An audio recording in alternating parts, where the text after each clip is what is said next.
And we're back. I'm now joined by Robert Pohl, Communications Director over here at the Fannin County EMA.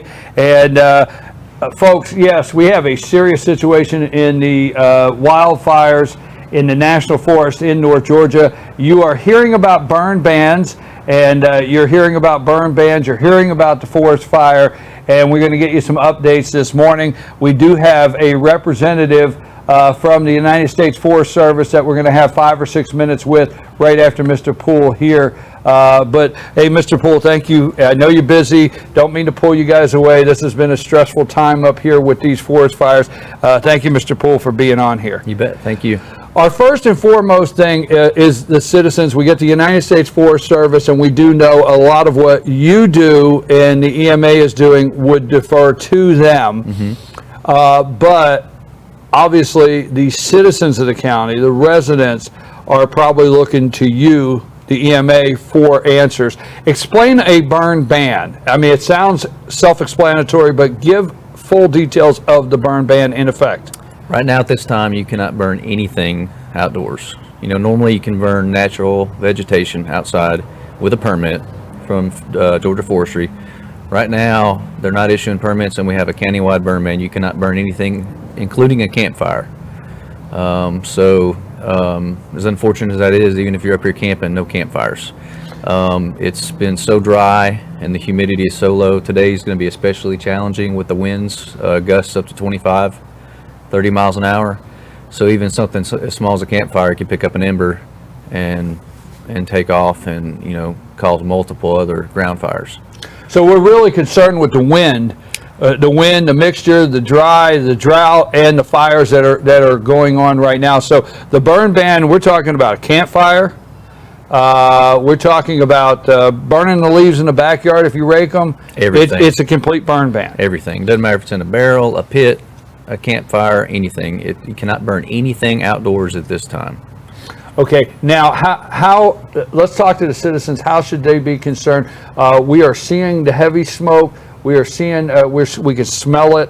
What are the concerns right now to the citizens on how close this is getting to resident? Is it getting next to any residential areas that you're aware of?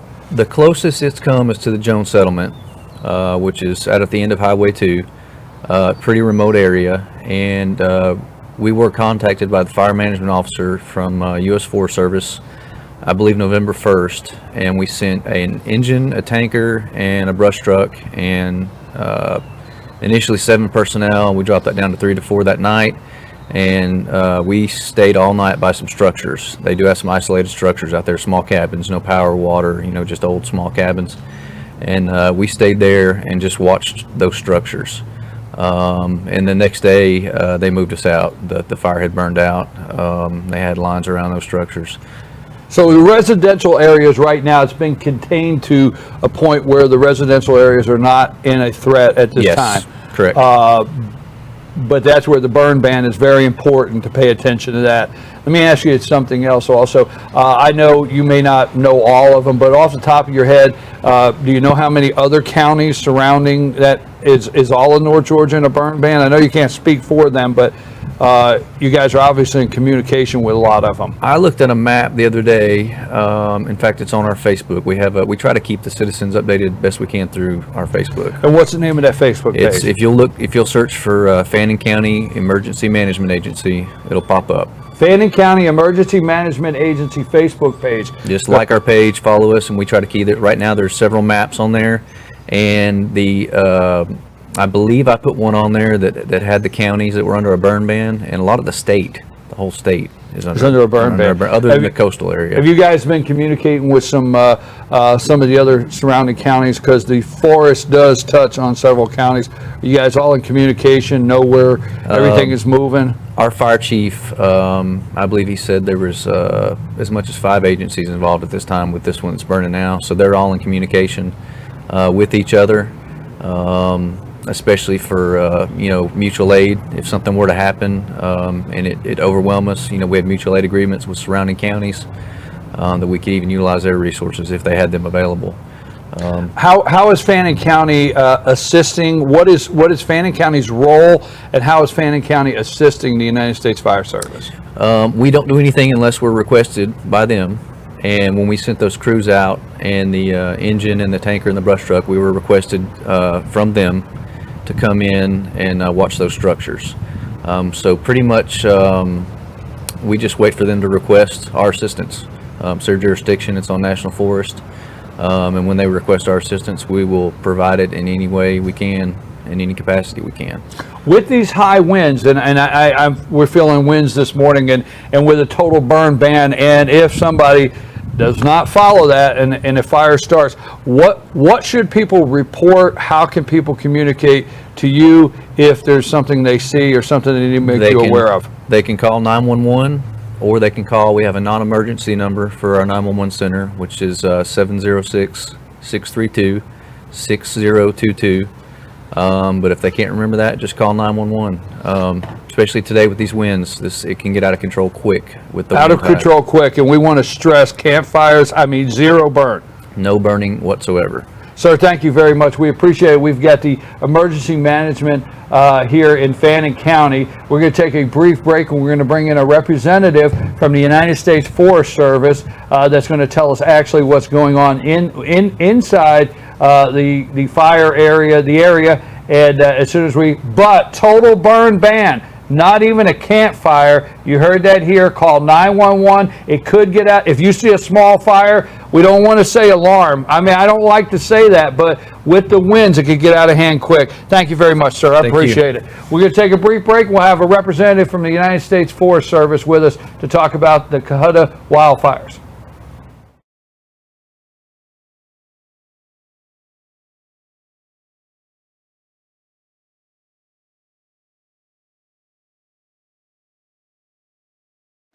Pizza Hut makes great pizza, but they can't tell you what a gift it is.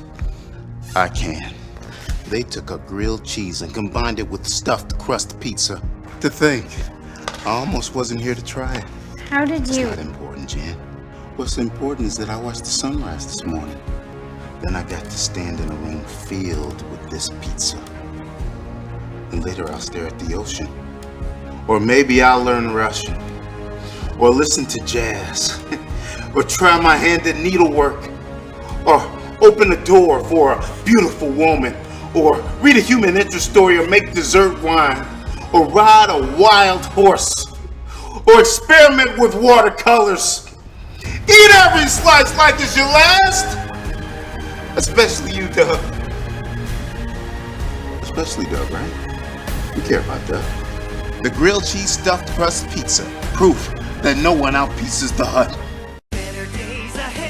This is the big one. The 20% off MSRP model year end clearance at Days Chevrolet in Jasper. With huge savings over $3,600 off the redesigned Malibu. Now just $20,400. Save over $8,600 off Silverado Crew Cab LT. Now just $33,500. 20% off new Chevys. Right here, right now. At Days Chevrolet in Jasper.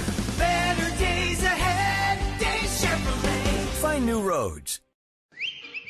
El Rey and Elegy. El Rey Mexican Restaurant. Family owned and operated, and a local favorite for families, parties, and meetings. Great prices. Friendly service and delicious Mexican cuisine. Patio dining available.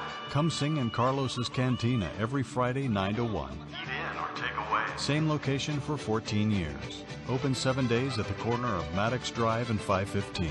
North Georgia's favorite Mexican cuisine. El Rey and Elegy.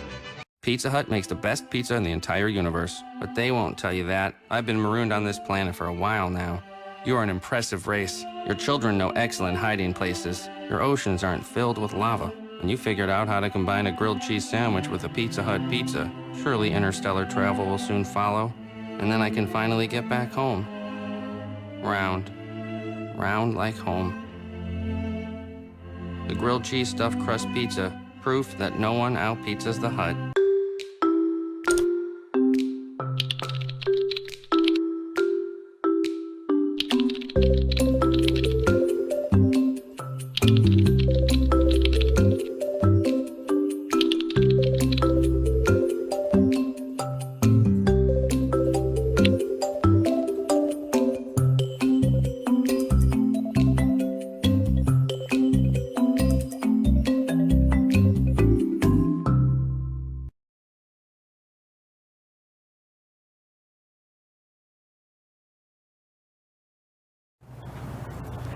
And we're back. You know, this morning I'm your host, BKP. We're live from downtown Blue Ridge Shops at Sycamore Crossing, and you're watching FYN TV.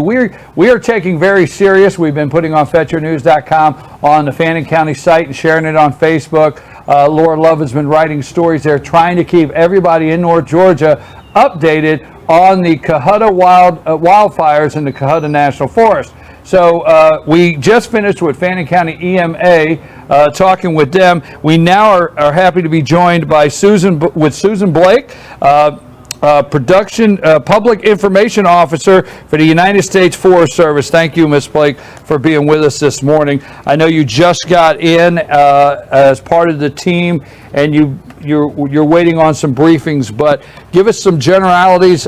What is it? The stage of the fire, is it the same today as it was yesterday? What are some of the things you can share with us on the status of the fire at this time?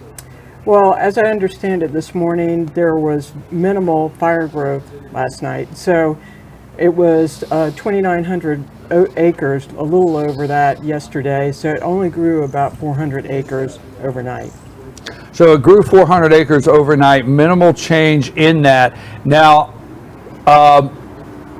does that mean you're getting closer to containing it? And I want to put this out here and let you discuss it, because you know what the challenges are.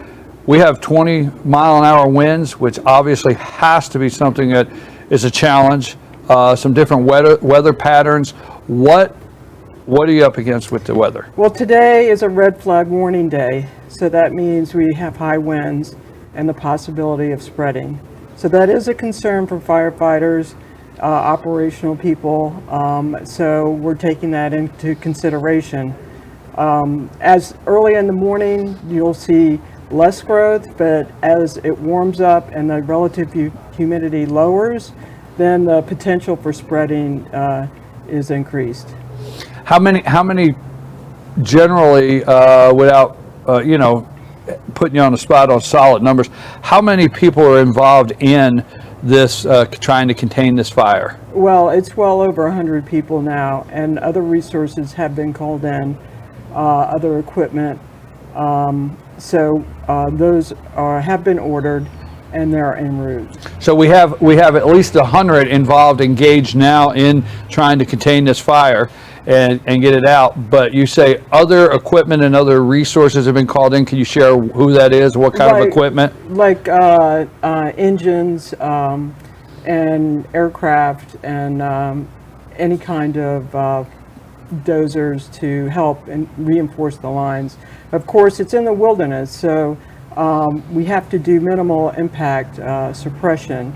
So things of that nature, like dozers, will be outside of the wilderness area to help contain lines, like in the Jones settlement, to reinforce the lines around there.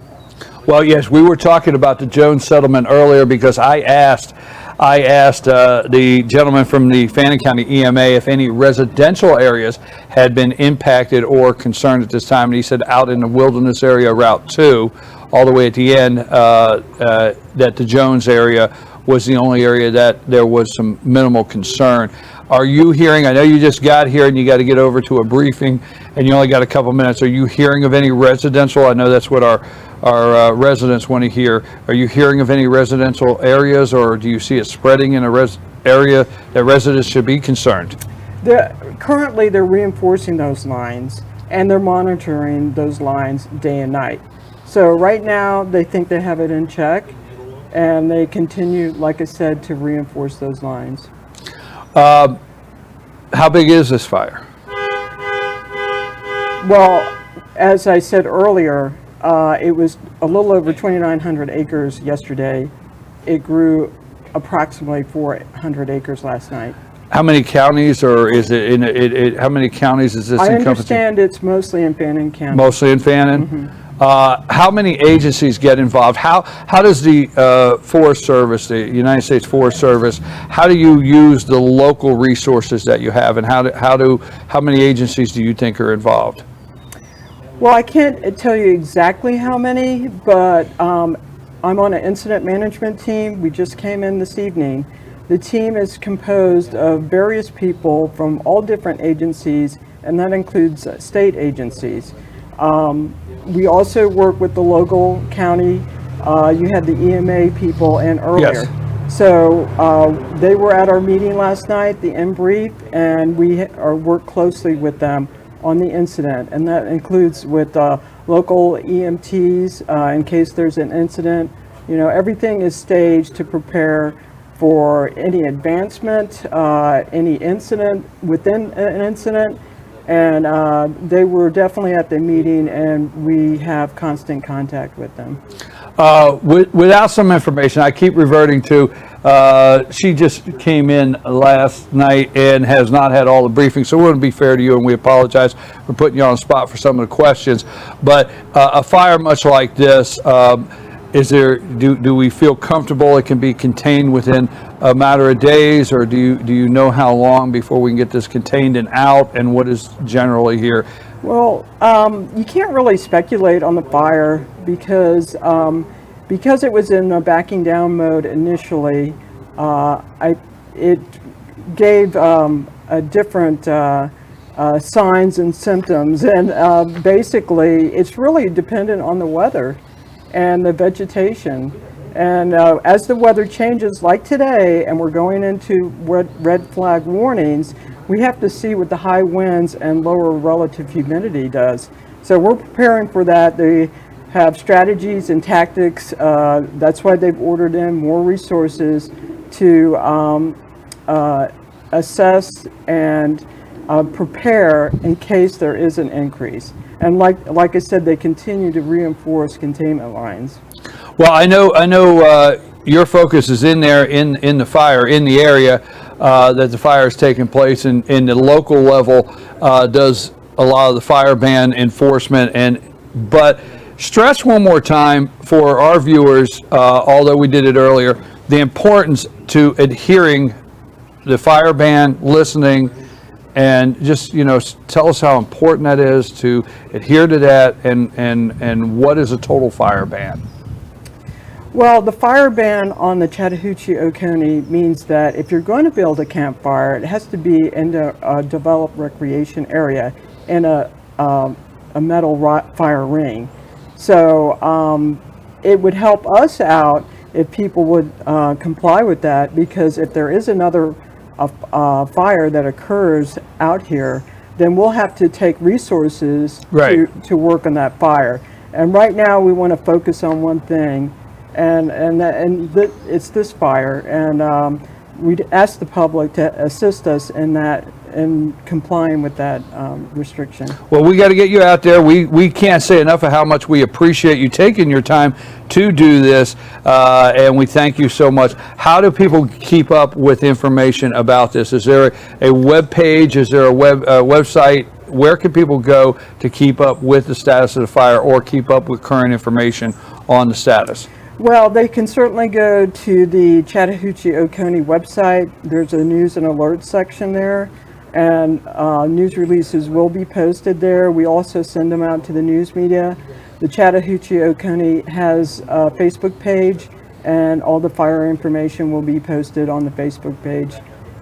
In addition, if there may be some closures, and some of the closures are listed on the website and on the Facebook page, but those people who are going out to recreate in the wilderness, if they would call into the district ranger's office to make sure of those closures, so that they're not in those areas where firefighters are, because they have to hike in to this fire as far as 14 miles.